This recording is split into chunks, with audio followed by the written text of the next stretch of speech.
All right, sorry for the late start here. None of the screens were on. So let's jump into things here. We left off last class kind of looking at things in Excel, right? So can I get this out of my way or no? There we go. So, we were trying to build these frequency distributions that took a variable and tried to show kind of where the majority of the responses were, right? So this was the majority, red cars or blue cars or whatever the example was that we looked at. We talked about a couple other graphs, in Excel, scatter plots, things like that, time series. We kind of left off here and I hadn't dove into these distributional shapes yet. Okay? So, if we think about having these frequency distributions, once we get them to the graph, last class that looks something like this, right? Tells us the frequency distribution of COVID deaths or cases. And then we go here. We can think about different distributions we might see. And a couple of them pop up, and we'll talk about kind of what a certain terminology we use towards distributions, exactly where that comes from, okay? So here I've got the average SAT score at different high schools in Indiana. I think I mentioned this as an example before. And you kind of notice here, if I had to draw a line that that hit kind of the top of every single one of these bars, roughly it would look something like this, right? So we call this the normal distribution. We'll be talking about this a lot, especially in about a month from now in this course. Some people will call it the bell curve. It's kind of this symmetric distribution where if we try to split it right down the middle, it looks like about half of the data is on the left and about half of it's on the right, okay? So this will be one that pops up a lot. Another one, this is an income example I've been using. If we had all these different bins, I think these are $5,000 length bins, so 0 to 5,000, 5 to 10, 10 to 15, so on and so forth. It's kind of hard to read that. But you have this nice distribution that looks something like this. Now, one thing they did that we also talked about is they did $5,000 bins. Once they got up to 200,000, they did a 200 to 250,000, and then anything over 250,000. Okay. So this is a distribution. If we try to draw a line that hit the top of every single one of these bars, it looks something like this. We say we've got right skewed data. Okay. So it still looks like it's a hill, right? Kind of like the normal distribution. However, now we've got a really short left tail, but a really long right tail. So anytime we see a distribution with a really long right tail, think about long right tail, right skewed. That's not where the naming comes from. We'll talk about why we say right skew, technically why we say it in a second. But for now, just think, and kind of the easy way to remember is a long right tail, we've got right skewed data, okay? I've got another example. So the length of a pregnancy or weeks of gestation, we kind of see it has like a hill kind of look to it as well, but a much longer left tail than right? We can see, premature babies, born 5, 6, 7 months. We don't often see children born at like 12 months, right? So we've got kind of this long left tail or a left skewed distribution, okay? Another example we might see pop up, which is kind of a hint we should think a little bit harder about the data, is if we see a bimodal distribution, right? So if I tried to kind of draw a line that best fit this, it almost looks like it would be kind of two hills, right? Or maybe two normal distributions. So if I'm looking at body mass, right? Let me make sure it's okay. So if we're looking at body mass, why might we see kind of something that looks like this? What's a characteristic that might be related to weight, or if it's easier to think about height, that would kind of have two groups? Yeah, right? If we were to break this up by gender, what you'd actually see is, because we see differences in the average or the mean between male and female weight and male and female height. So what ends up being true, I didn't spend a lot of time on this, but the normal distribution just pops up everywhere, right? So here when we have a measure of kind of intellectual ability, if you look at height, weight, if you look at like certain athletic performances, all of it looks pretty close to a normal distribution. Rainfall, a lot of these things that kind of happen naturally. So if we were to break this up, we'd actually end up seeing something that looks pretty close to a normal distribution for female weight and pretty close to a normal distribution for male weight, right? But when we put them all in the same data set, we see something that's bimodal. So anytime we see a bimodal distribution, we should think there's probably a way that we could like break the data up into groups, and then we would see kind of two normal distributions if we were to graph them separately. Okay. Also, forgot before I got going here. Let me see if it pops up. Make sure that's one video. So okay, so if anything ever looks backwards, for those of you who watch this on Zoom, for some reason it was defaulting an option mirror my video, and I don't want that on. So if anything ever looks like it's flipped backwards, let me know and I'll make sure that that's clicked off. Okay. All right, so we've got these different distribution shapes, and we'll return to those in a second. But the thing we're going to start talking about now is some different statistics we can compute about the data, right? So the first ones are going to be measures of central tendency, right? The distribution gives me an idea, right, about where the majority of the data lies, but I might want to have one specific value that gives me kind of the middle of all those values, right? Looking at the entire data set, where is kind of the middle? Now, if I look at the distribution, it's probably somewhere around here would be my guess, right? But we can actually calculate and get one statistic that represents kind of where the middle point of this data set is, right? So those measures will be the mean, the median, and the mode, okay? So first we'll just talk about how the notation that we'll use, okay? So for population data sets, we're gonna use notation that identifies that the mean is coming from a population data set as opposed to a sample data set. So anytime we use Greek letters, so here I'm using mu, right? This Greek letter represents a statistic that comes from a population data set. Specifically, mu here is the mean of a population data set, and then X bar is going to be the mean of a sample data set. So anytime we use Greek letters, that's the population.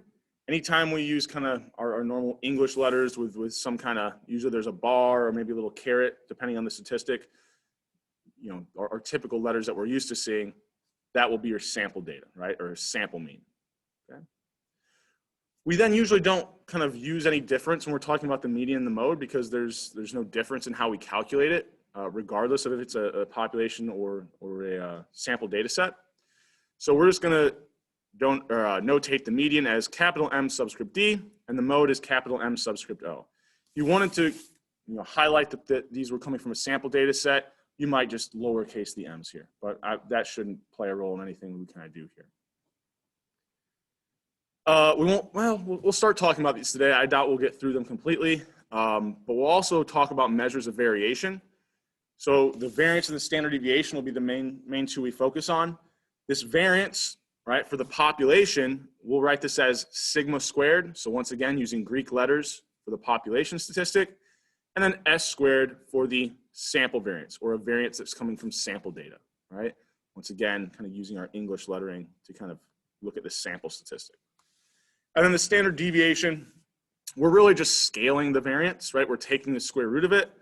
So the standard deviation will just be sigma from a population, and the sample standard deviation will be just S, okay? So it shouldn't be too bad, but just kind of getting some of that out of the way. Let's talk about how we calculate some of these measures of central tendency. Okay? So the first, I'll kind of show you the formula. We'll talk through the process so that even if you didn't have the formula, you might remember the process to calculate a mean. But if I wanted to find the mean, typically we think of this in most contexts as the average, right? So if I want to find the average of 5 numbers, what would I do? If I've got 5 numbers in front of you and I tell you to find the mean or find the average, what would you do? I'm sure someone's done this in a course before. You wouldn't know how to find the average of 5 numbers? Yeah. Yeah, you add the numbers up and you divide by, you said divide by 5, but it's because you divide by the number of numbers you have, right? That's all this formula is saying, right? So I broke it down here, but we'll talk about this in a second. All I do is go to the first observation for whatever variable X I'm interested in, take that observation's value, go to the second observation, add that to it, the third. So we're just adding up all these values for every observation that we have. And then to get the mean, the final step is divide by the number of numbers that we added up, or divide by the number of numbers that were in my data set, right? It's kind of 2 different phrases for the same thing. Now, capital N here represents the total number of observations in our population data set, okay? So we're dividing by the total number of observations in our data set. Now, I described this process where we just add up all the values for every observation for a specific variable.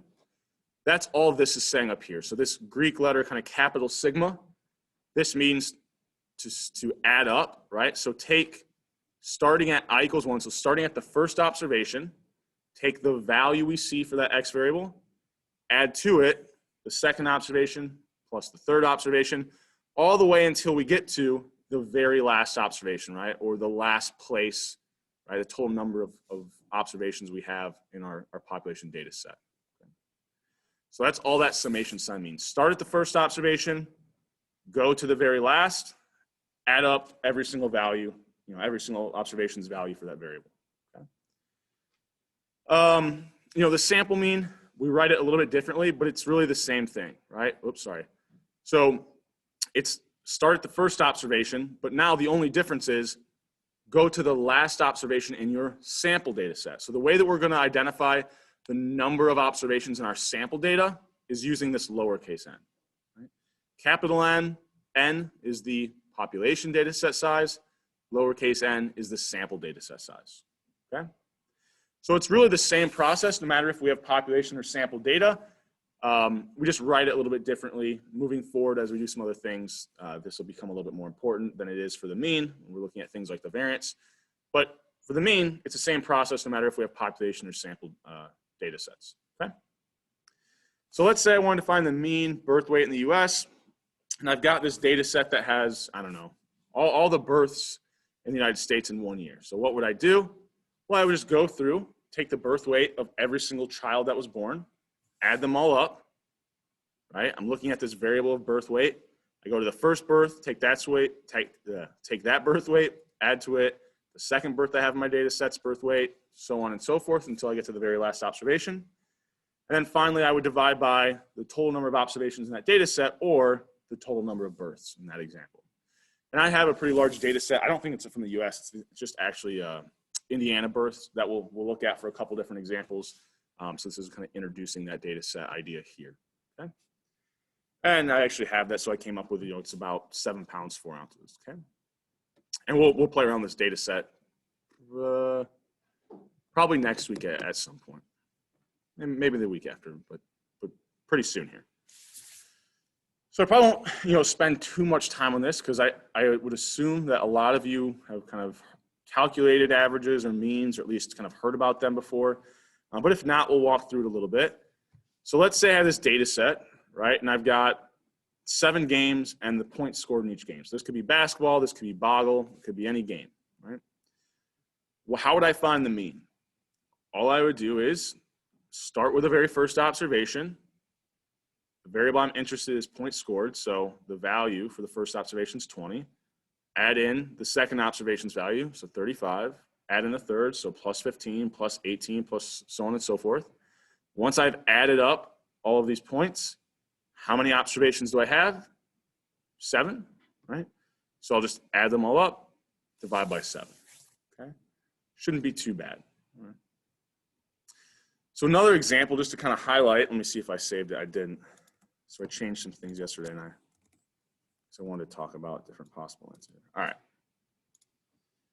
So let's say I ask you a similar question, small data set, 7 observations, different commute times now, okay? If I wanted to find the mean commute time, so I'm focused on this variable of commute time, and I gave you these as possible answers, why can you rule 2 of these out right away? Or which 2 can you rule out and maybe why? Yeah. Yeah, and they were the ones I changed, so maybe it was a little bit easy, but why can you rule those out?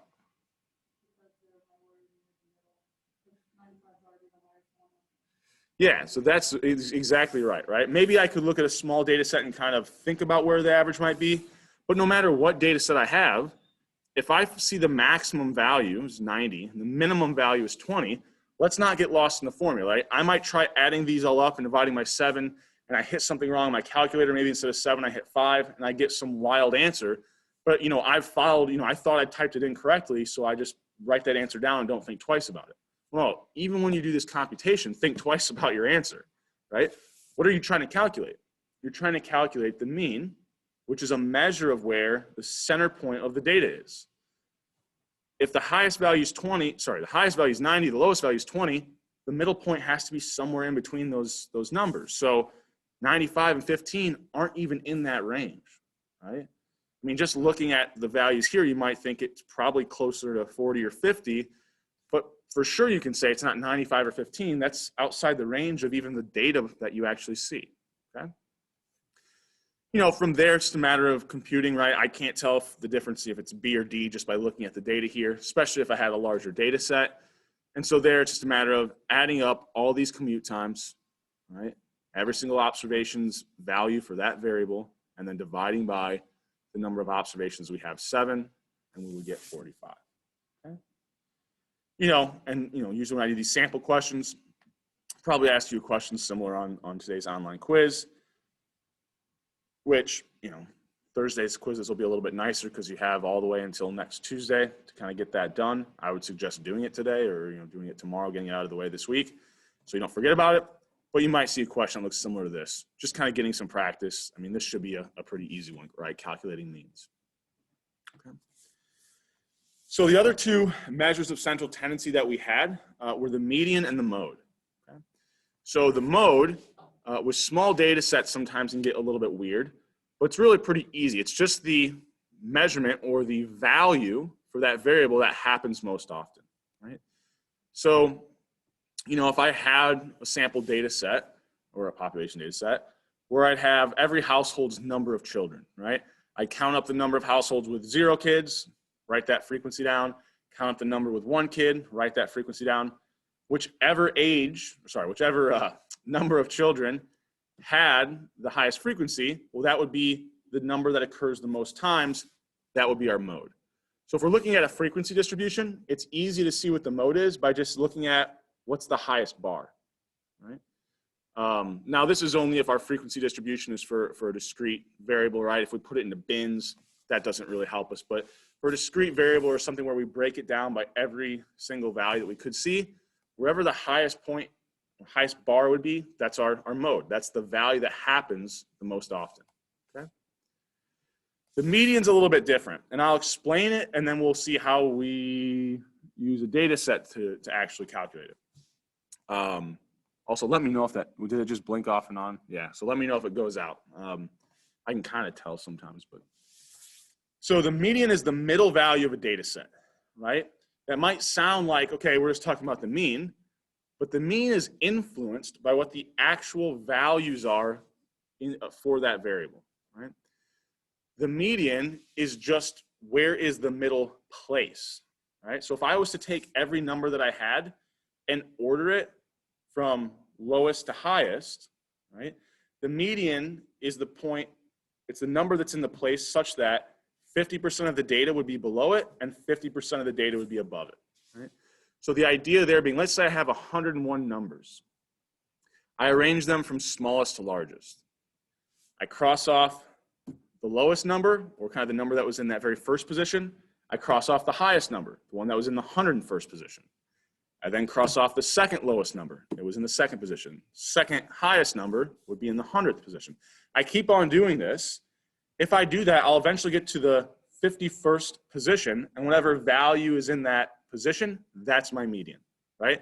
Because I know when I get to that 51st position, there's 50 observations below it, right? 0 through 50, and then 50 observations above it, 52 through 101.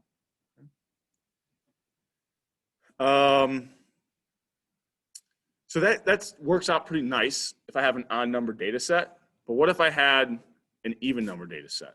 Like, let's say I had a really small data set and I had 4 numbers, right? So I cross off the highest, cross off the lowest, cross off the next highest, cross off the next lowest. I'm left with no values, right? So with an even number data set, I'll be left with 2 numbers in the middle. And then to find the median, I have one additional step, which is take those 2 numbers and just find the mean, right? Or find the average of those 2 numbers that are left. And I'll show you an example here in a second.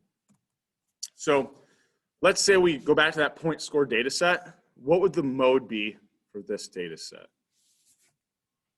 So remember, the mode is the kind of value that happens the most. So here, that would be, someone maybe has even put it in the chat, right? Yeah, 35. So it's 35 because 35 is the only number that happens more than once in this data set, right? This is actually kind of an easy one to identify.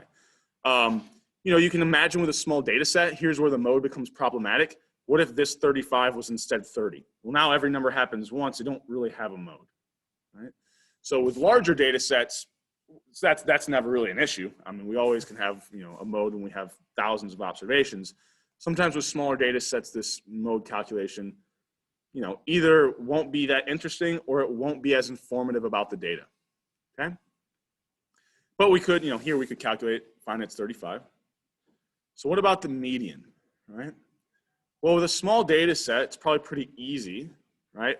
It's here, I'll kind of allude to that's 20, but I've got some graphics that go along with how we, you know, get to finding that it's 20. And so if I look at all these values, the first step I would want to do to find the median is cross off the highest and cross off the lowest value. So here, the lowest value is 15, the highest value is 35. So I cross those off. Next highest is 35, next lowest is 16. Next highest is 28, next lowest value is 18. Now I'm left with that, you know, last value that would be right in the middle of the data set. That's my median. That value would be 20, okay? And notice, with 20 being the median, oops, how many observations are below it? Well, 1, 2, 3. How many observations would be above it? Or how many, you know, observations have values above it? 1, 2, 3. So 50% of the data is above it, 50% of the data is below it, okay? And when I say 50% of the data, I mean 50% of the data that does not include that median value, right? There's 3 observations on either side, okay? So, you know, that is a process that works with a smaller data set. If we had a larger data set, even though the one I'm about to show you is the same size, right? We use that commute time. How would I find the median for that? Well, probably an easier way to do this to make sure that, like, I don't accidentally, I don't know, look at the numbers and thinks one is higher than the other. I don't know, especially if I had like 50 numbers here or something. An easier way to do that is probably to arrange them, excuse me, from smallest to largest. That way, when I'm crossing off the high or lowest, highest, next lowest, next highest, next lowest, next highest, it's a little bit easier to not make a mistake once I have them ordered there. Now, in practice, we're not really going to want to do this by hand. This is kind of a pain. I'll show you how we do it in Excel before we leave class today. Actually, I might do it right here. Probably might be a good place to do this, right? Yeah, so, well, I think I have a spot for it down here, but we'll do it right now. So I'm going to actually pull up.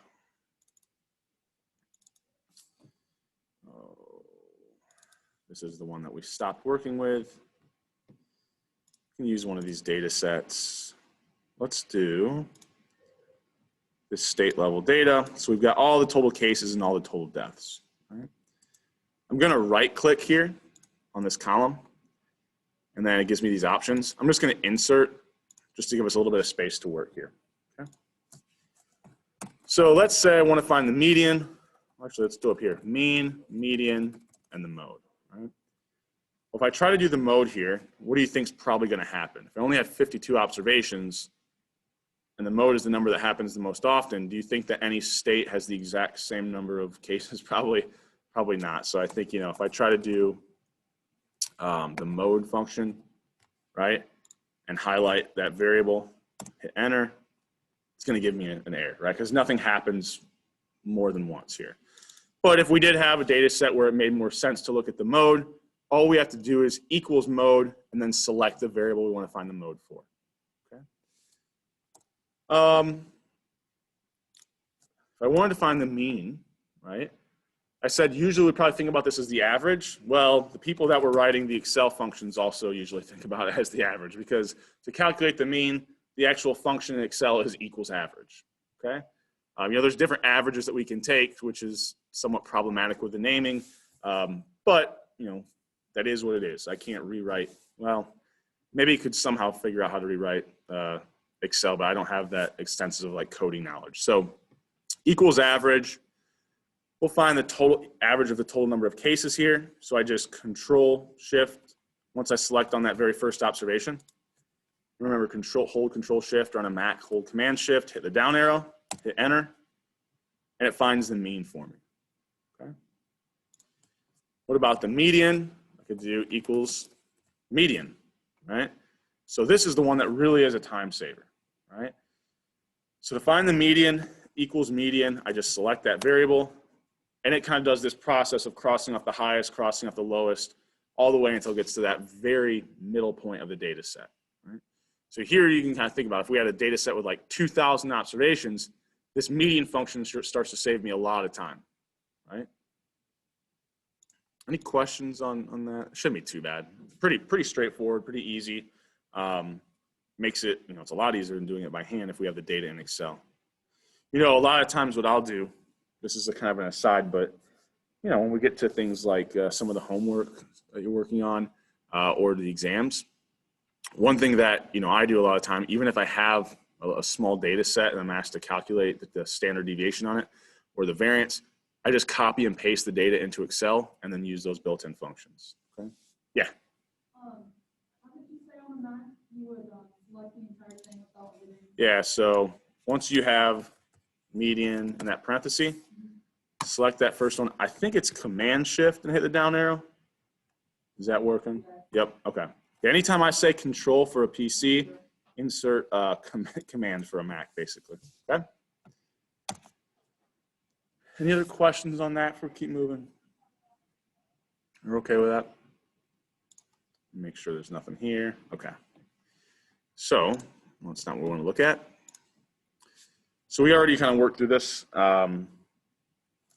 We know how to do it in Excel now. So, one issue is, and actually, I'm going to go back to Excel to show this to you. We could do this math in our head, but we can do it in Excel. I'm just going to have a blank workbook here. So let's say I had a small data set, right? We'll make it really simple. The four numbers are 1, 2, 3, and 4, right? So if I wanted to find the kind of mean of this data set, right? And I want to find the median, right? You can kind of imagine if we did this by hand, we add up these values. So 1 plus 2 plus 3 plus 4 is 10. Divide by the number of numbers we have. So divide 10 by 4, we would get 2.5. But to kind of make sure that we're doing the mental math correct, we'll use that average function. Okay. Sure enough, the math we did in our head is correct. If I wanted the median here, what would the median be?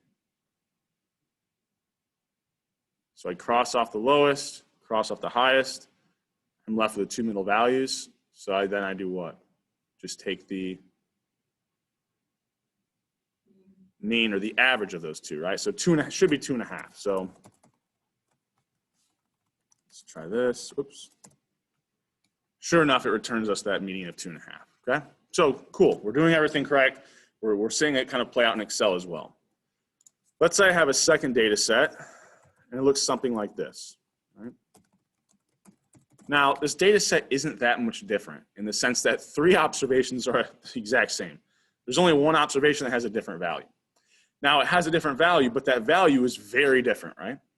Well, this is where we can maybe start to see that the median is telling us something slightly different than the mean. The median truly is trying to get at, even if we have some really extreme values, where do the majority of our observations kind of like want to have exactly 50% on each side. So it might give us a better idea kind of where the majority of the observation values lie, right? Because notice here, if I wanted to find the mean, I would add up 1 plus 2 plus 3 plus 100. So 106 divided by the number of numbers I have is 4. So I think I get 26.5. Yeah, right? So the mean, right, from this one observation being higher can change quite a bit here, right? I mean, it went up by, what, 24? But what would the median be in this data set?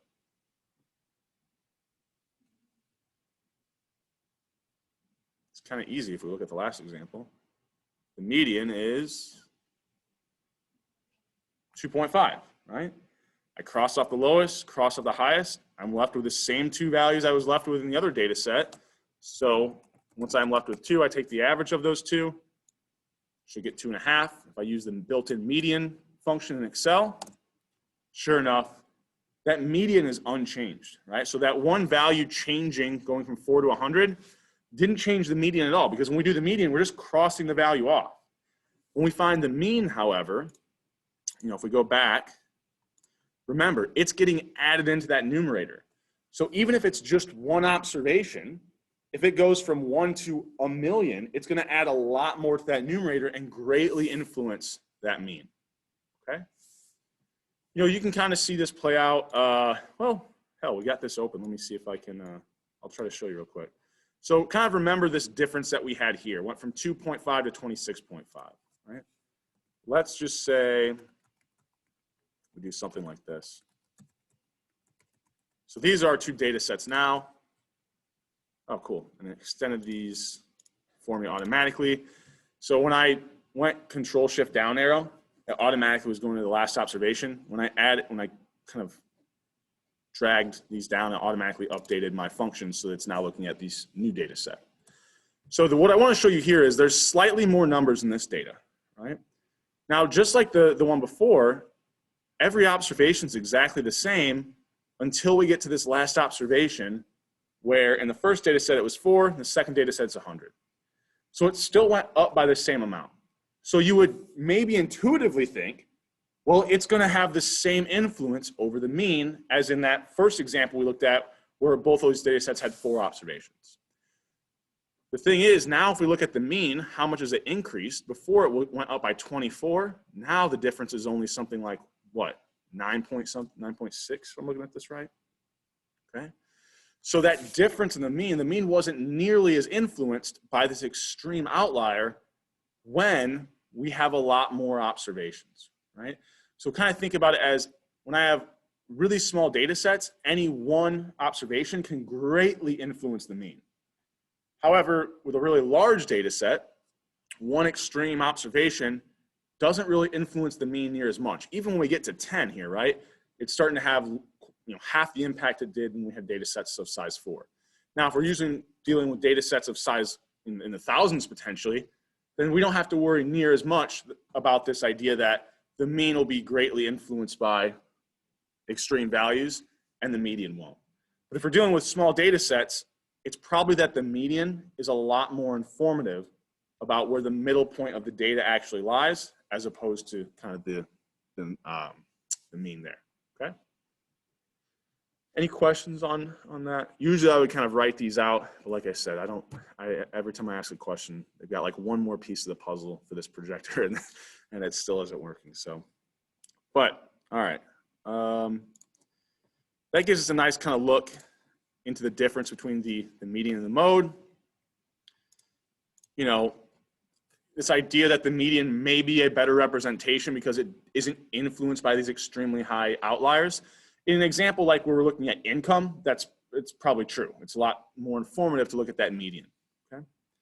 So we can think about relating this to what we talked about earlier with different distribution types, okay?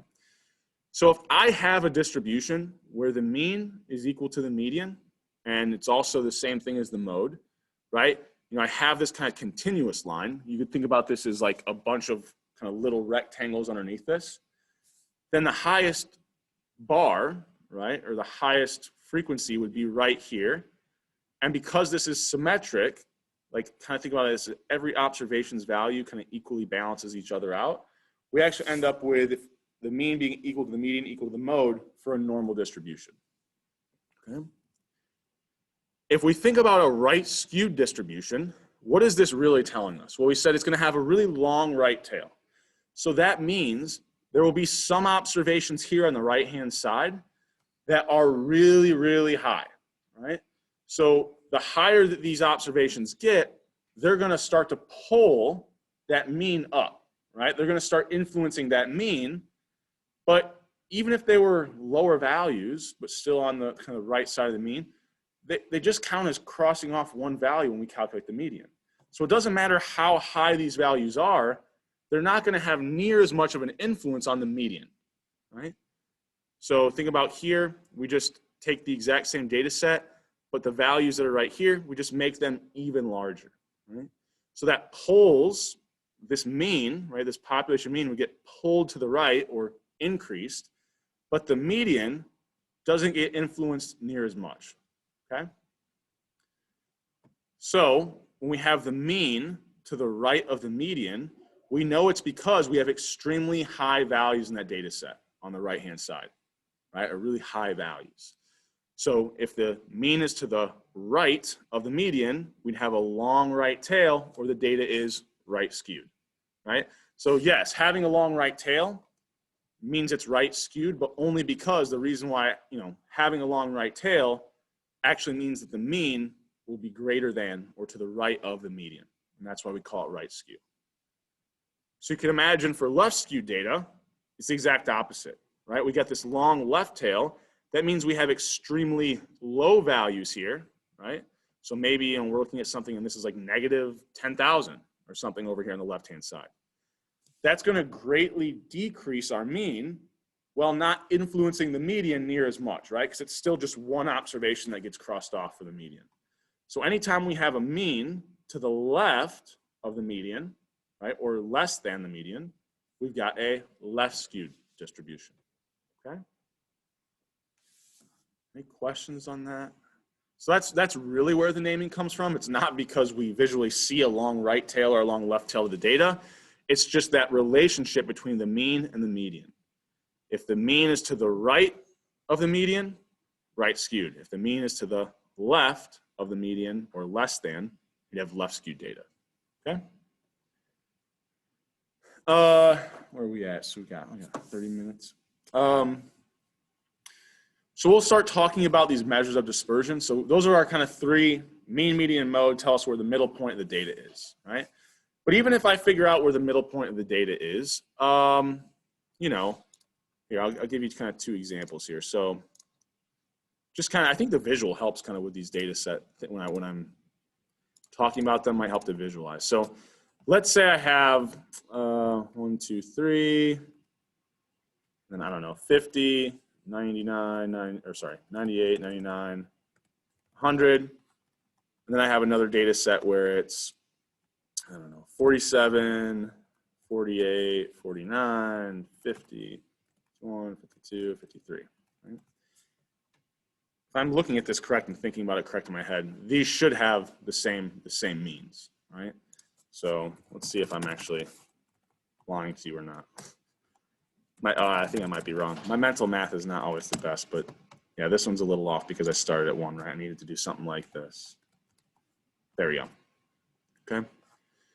So I've got two data sets. They have the exact same mean, right? That's what I was calculating here.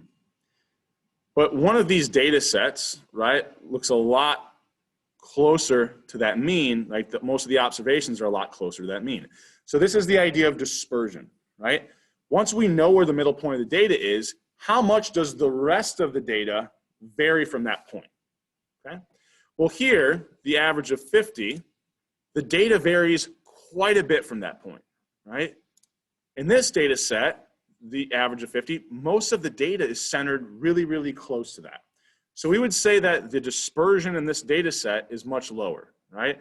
The values don't vary as much, right? We have a couple different ways we can measure this, right? So the first one's pretty easy. I'm guessing we've seen this at some point in the class where you look at, some numbers and we find the range, right? All the range of a variable is what's the difference between its minimum and maximum value. Or we look at the largest and smallest value for that variable and we take the difference between the two. So if we go to that commute time data set, highest value is 90, lowest value is 20. The difference between the maximum and the minimum here, 90 minus 20 is 70, right? The range of this data set, the range of this variable from some data set is 70, okay? I think that's pretty easy, right? Now, sometimes when we start to use other formulas and part of the formula is like maximum minus the minimum, I'll probably say, we take the maximum minus the minimum here, or we use the range of the data set, right? And that's some measure of dispersion, right? If I think about the data set we were looking at here, the range of this data set is what?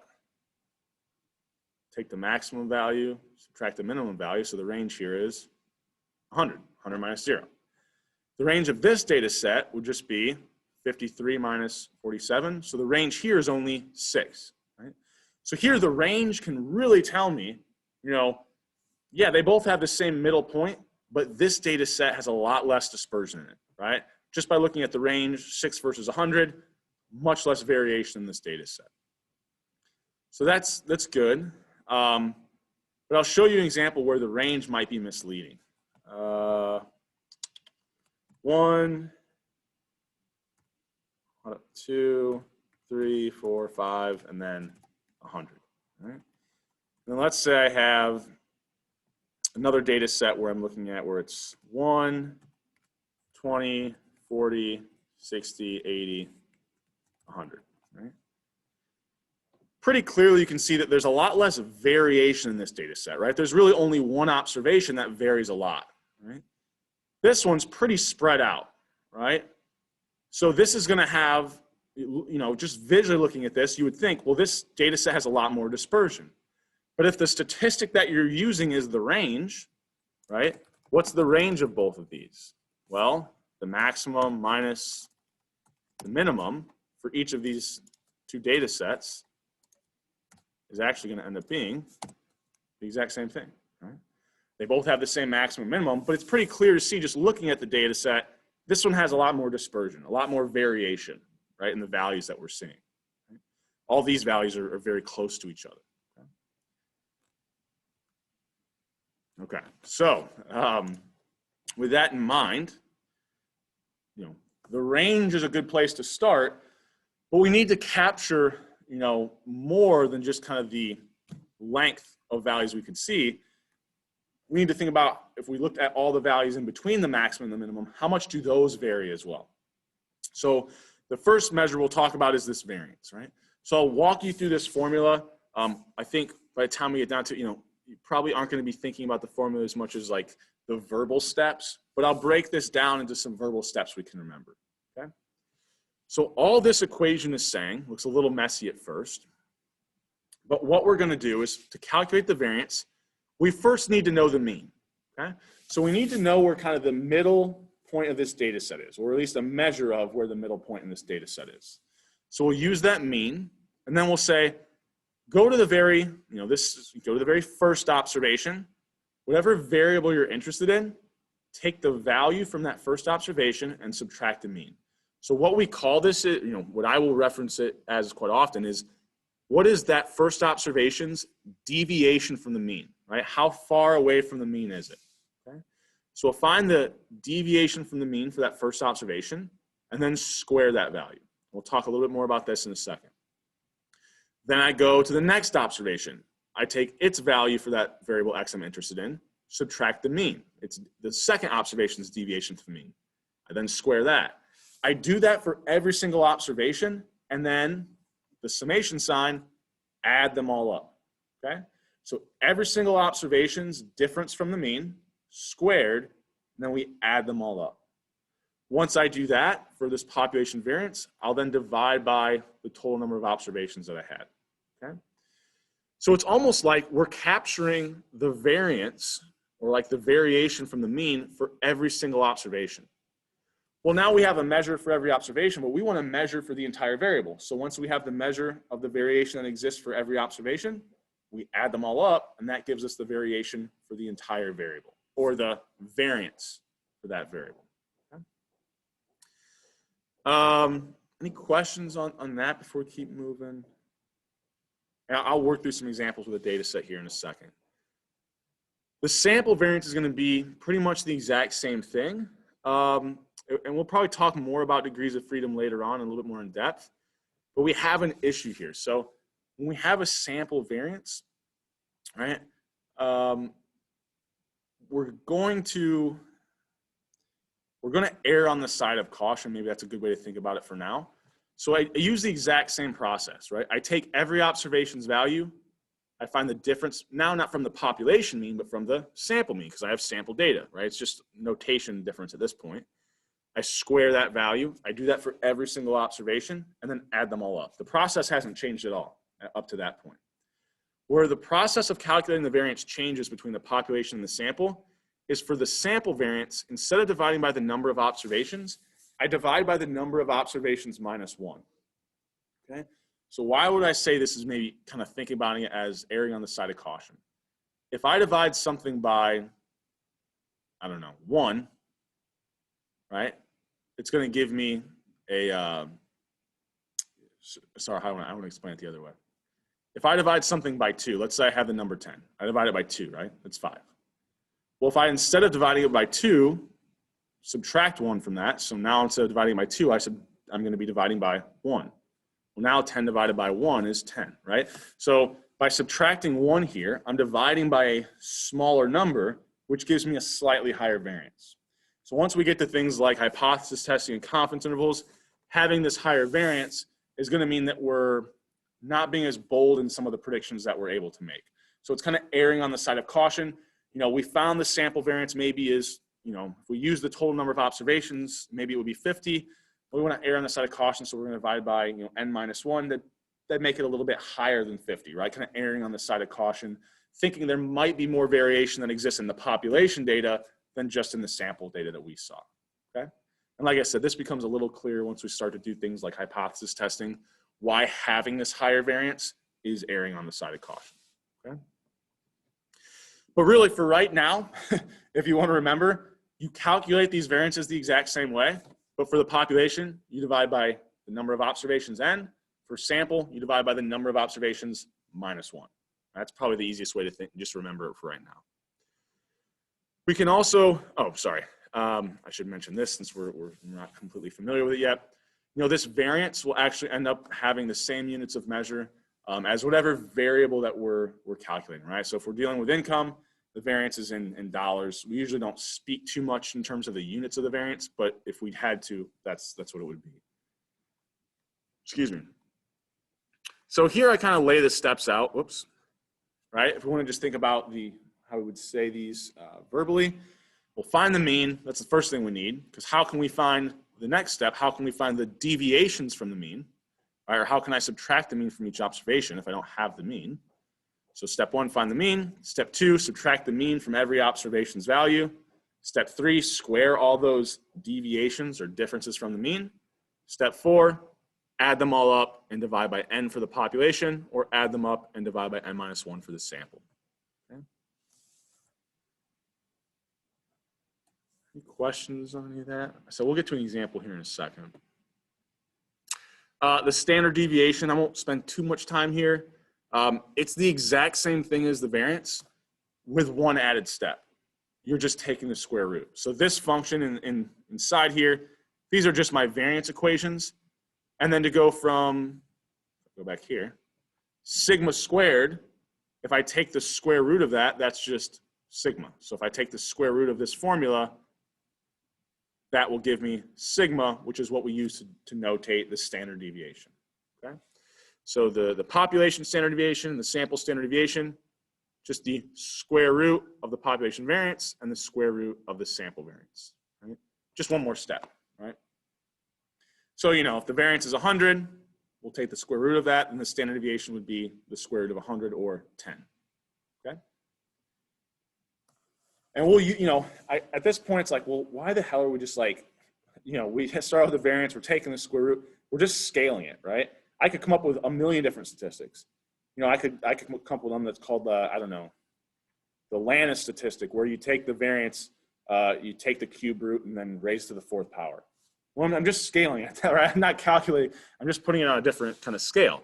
So, you know, the reason why we want to start talking about the standard deviation early is because we use it a lot in other formulas, right?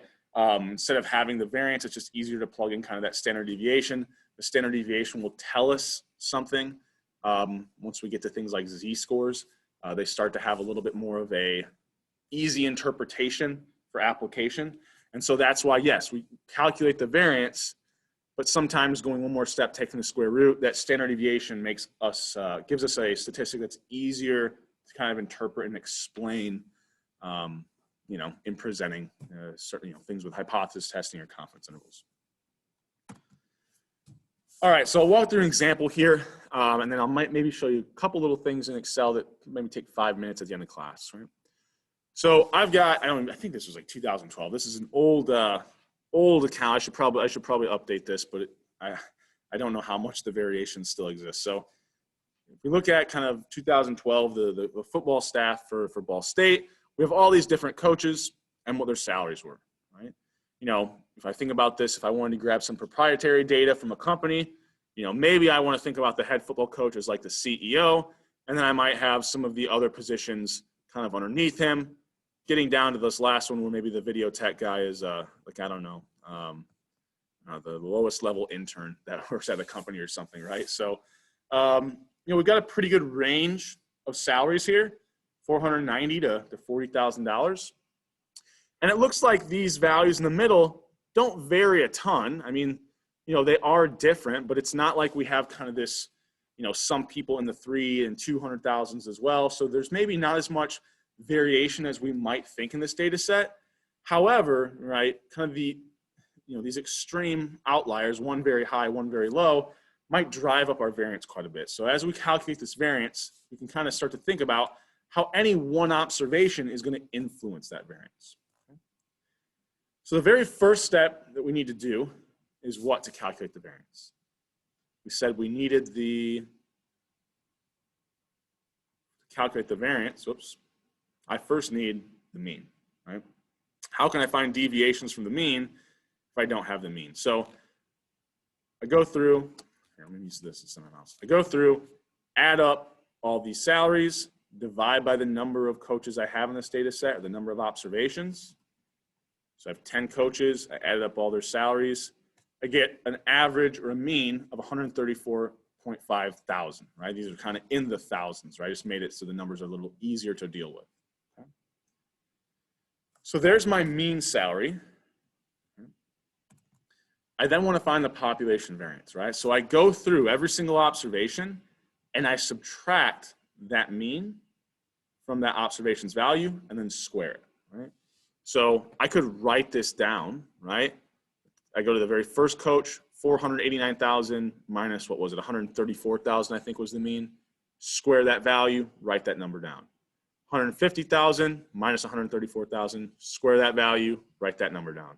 124,000 minus 134, square that. Keep doing that for every single observation and then add them all up, right? So that's really what I kind of have written out here, right? I took the head football coach's salary, subtracted that mean, squared it. Added to that, the next coach's salary minus the mean, squared. So on and so forth, right? Until I get done with every single coach. Now I said I then divide by N. That was the last part in our equation if we have population data. Here, if we're looking at just Ball State head football or Ball State football coaches, I had everyone, right? So I had let's assume we had the population data set here. Well, I just wrote this out, and this is something that I might do kind of moving forward.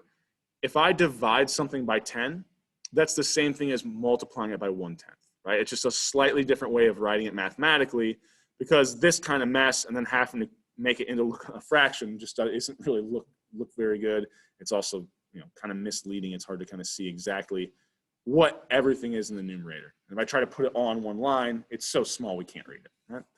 So we added up all those deviations from the mean squared, and we then divided by the number of observations, just written a little bit differently. So instead of dividing by 10, we multiply by 1/10. Okay? So same idea there. Okay? Any questions on this? You know, another way we might, so we get about 14,000. So another way of setting this up is next to the original data.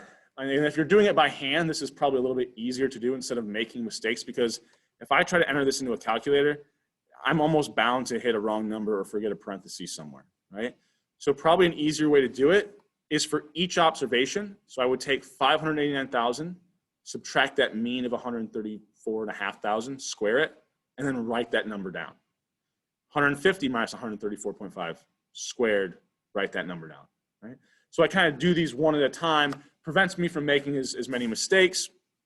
Or on Tuesday, I'll probably kind of show you a small example, a quick example in Excel, where it's actually pretty easy to create these intermediate calculations in Excel as well. Once I have all those deviations squared, I add them up, and then kind of the final step was divide by N, divide by the number of observations, 10, and I get the exact same values if I entered it into my calculator all on kind of like one line. Okay? This is the way I usually suggest people to do it. A, it's like easier to see the visual, and it's just prevents you from making mistakes on your calculator. Okay? So that's how we calculate the variance for a variable. If I wanted the standard deviation, what's the only other thing I need to do? I said it earlier, to go from the variance to the standard deviation, all I do is scale it, taking the square root. Okay? So if I took the square root of 14,743, that would give me the standard deviation. I might want to save this for next time. It's kind of a mess. I think I will save it for next time, and we'll actually just go through a couple of these questions. So these will show up next week. Don't let this one scare you. I'm not going to make you reproduce this. It's just a way I can kind of prove something that we want to talk about with the variance.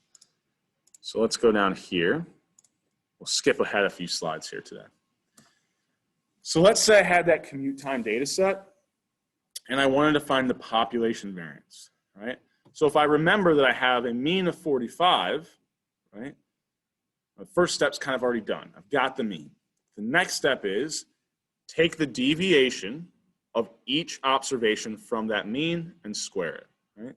So subtract the mean from every observation and then square whatever the difference is. So like for this first one, 20 minus 45, so negative 25, square that value, right? Write that number down. 35 minus 45, negative 10, square that, it's 100, write that number down. Do that for every observation, then add up all those values and divide by the number of observations you have, because it's population variance, so divide by 7, and that would give us our population variance. So right away, looking at this, what's one value I know can't be the right answer? Probably guess at this and get it right. Which of these can't be the variance?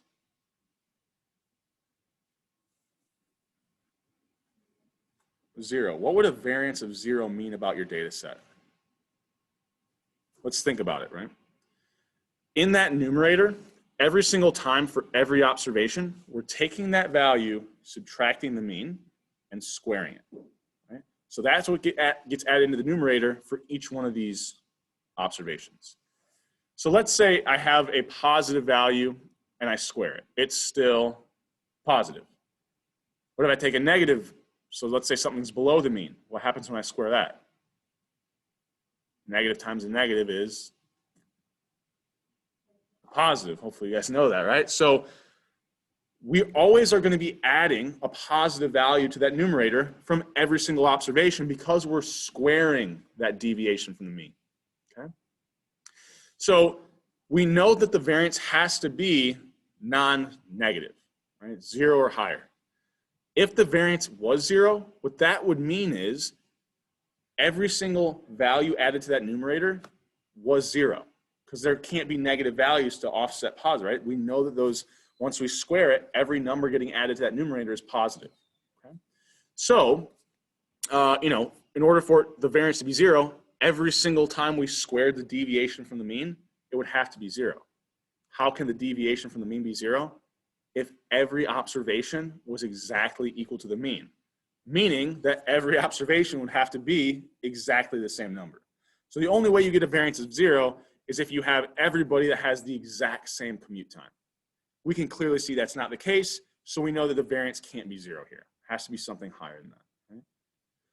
Now, in terms of which of these 3 values it would be, it's just a matter of kind of computing it, right? So like I said, if we're doing this by hand, writing those deviations squared, those differences from the mean squared, write them right next to your original data set, then add them all up. Right? We would get about 2,900, divide that by the total number of observations, we get the population variance of 414. Okay. So any questions on kind of just the process there? I mean, like I said, we could walk through, 20 minus 4, I think it was 45 was the mean, squared, write that number. Right? We could kind of write this out, but really that process, knowing that process, the rest is just kind of some rudimentary, kind of entering that into your calculator to get each one of these values. Okay. Any questions on that? Okay, so I'll mention this and we'll go back a little bit. So first, what if, and this usually isn't the case, it's kind of a hypothetical. So usually you should know whether or not you have a sample or a population data set. But for a second, let's assume that that exact same data set that I was dealing with, right? Or when I added up all these deviations squared, I got 2,900, and I divided by the total number of observations, and I got 414. Let's say instead someone goes, oh no, that's not actually every employee at the company, so you actually only have a sample data set. So you go, oh, okay, so I should have been calculating a sample variance instead. If before the population variance, dividing by the number of observations was 414, which of these answers, without actually computing the math, do I know has to be the right sample variance? Knowing that if I divided by the total number of observations, I got a variance of 414.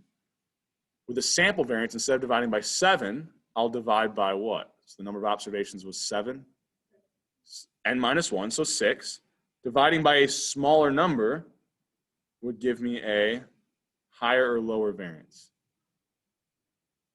If I divide by a smaller number, the actual fraction is going to be higher. Right? So dividing by a smaller number, I know will give me a larger value than 414. The only value here that's larger is 483. Right? But you could go through, it's the exact same process. We would get the exact same numbers when we look at the deviation squared, right? We're dealing with the same data set. It's just that last step, we divide by 6, n minus 1, instead of, n, the number of observations, okay? And like I said, you're never gonna be calculating a sample and population variance for the same data set. This is kind of a hypothetical, oh, I made a mistake. I should have been treating it as a sample data set. But it kind of highlights that difference that when you divide by n minus 1, you're going to end up getting a slightly higher variance because of that. Okay? Any questions on that? Okay with that? All right. I want to think a little bit more. Let's go back to the original equation.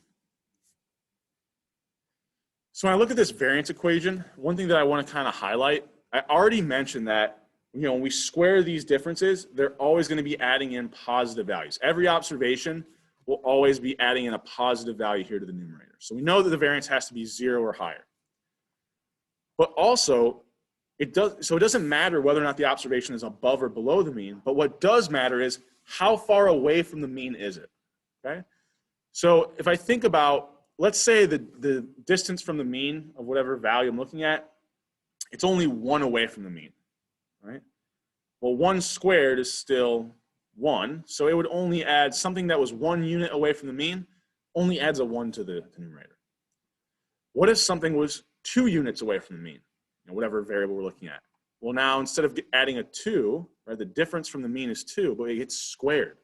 So 2 squared is 4. So when you're 2 away from the mean, a 4 actually gets added to the numerator of the variance. Well, what if you're 10 away from the mean? Right? The deviation from the mean is 10. Well, then you square 10. Now, instead of 10 getting added into the numerator, 100 gets added in, right? So the further we get from that mean, that observation would contribute a lot more to that numerator of the variance. So basically, by squaring these, not only are we making sure everything's positive, so we don't care if the data varies, if it's far above the mean or if it's far below, they're treated equally the same. But things that are really far from the mean, when we square them, it gets us an even kind of larger number, right? So by squaring it, we're kind of over penalizing observations that are really far from the mean, okay? And I'll show you an example of this in just a second. So if we go back to that data set we were playing around with earlier, if we think about here, calculating the variance of each one of these data sets, well, here we said they have the same range, right? So that didn't help us, right? This data set, the range told us something. Here, the range didn't tell us anything, right? It was the same difference away. So let's not do the standard deviation, sorry. Let's do the variance, right? So the variance equation, if this was a population data set, we would use var.p.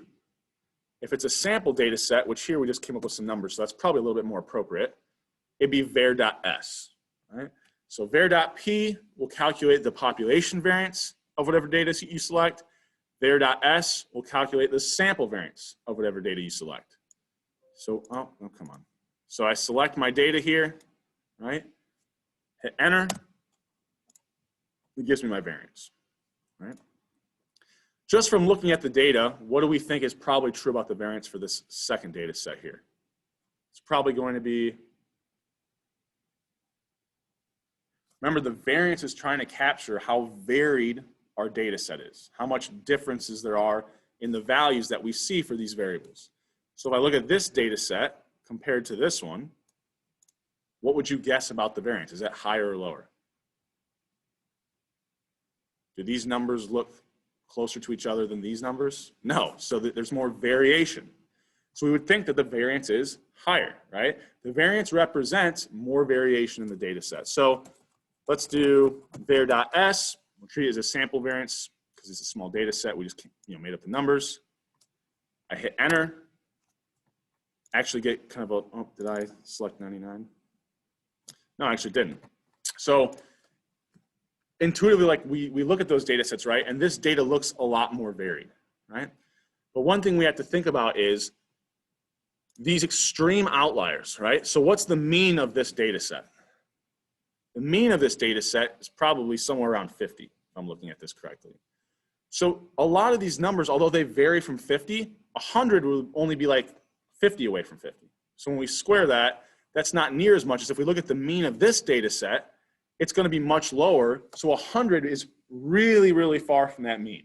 So this kind of highlights that just looking at the data set, you might not be able to imagine what the variance is, because if the two data sets have different means and we really, really overpenalize being far away from that mean, in this data set, because the mean is so much lower, even though each one of these observations probably adds a very little, a very small number to the numerator, this one value of 100 will be very far from the mean. So when we square it, it's going to be adding a really, really big number to that numerator, which is why it kind of goes against our intuition, maybe goes against our tuition as well, but goes against our intuition that this would actually have a smaller variance, and because of that one value is going to be so far away from the mean, it actually ends up with a higher variance. So it's kind of hard to just look at the data set and guess. Some of them, it's a little bit more easy to guess than others, if the variance is going to be higher or not. And until you actually go ahead and calculate it, we may not know, right? So this is a good example of that, where that one value is just going to be so far from the mean, it's going to really spike up the variance, right? Kind of highlighting that every single observation has some influence over that variance, okay? All right, so what do you need to do before class on Tuesday? There is a quiz, but there's also a Learn Smart assignment that's up there, right? So make sure you get that done if you haven't. Get that quiz for today done. I'll get it posted as soon as I get back to my office. Other than that, Tuesday after class, I'll probably post the first Excel assignment. We'll talk a little bit more about that on Tuesday before we get out of here, okay? All right, you guys have a good weekend, and I'll see you on Tuesday. Hopefully no technical issues then.